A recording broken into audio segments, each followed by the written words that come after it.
الإذاعة أضافت إيه لمحمد شريف؟ الإذاعة دي هي الشيء الجميل والتاريخي والرائع.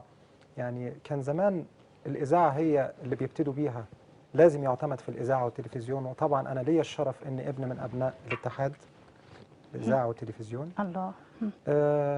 عايز أقول إن مجموعة الحلقات الجميلة اللي أنا سجلتها في الإذاعة كنقد موسيقي أو كتأريخ موسيقي مع أستاذ محمد جلال مثلا في برنامج أغاني أغاني وعجباني في وعجباني. صوت العرب، أو أشعار على الأوتار مع أستاذ أحمد مبدي وأستاذ محمد الأول جلال. تحية لأستاذنا طبعا الكبير محمد طبعا أستاذ جلال محمد في إذاعة جلال، صوت العرب، برنامج أغاني وعجباني. أو البرنامج الثقافي مع الأستاذة فردوس عبد الرحمن.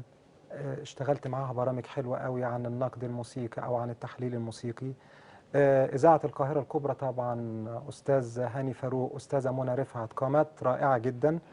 وطبعا ما انساش الإذاعية الكبيرة والموسيقية الأستاذة علا صلاح، الحقيقة عاملة مجهود كبير قوي على شبكة الشباب والرياضة أو إذاعة الشباب والرياضة، بتقدم نوع من أنواع التثقيف الموسيقي والفكر المتسع. أنت فأنا جايب لنا دور الإذاعة ما شاء الله يا طبعا محمد. تحية الأول للإذاعية الجميلة علا صلاح، صديقة أستاذ محمد طبعا شريف، طبعا. من أجندة الأحداث. اتفضل كمل.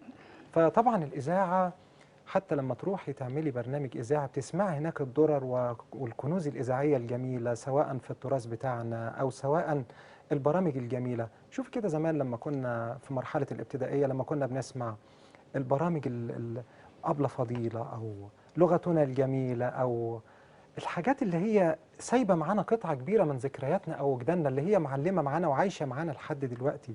شفتي لما بتفتحي مثلا في التلفزيون مسبيرو زمان، شوف الإذاعة زمان مرتبطة بعمرك، مرتبطة بذكرياتك.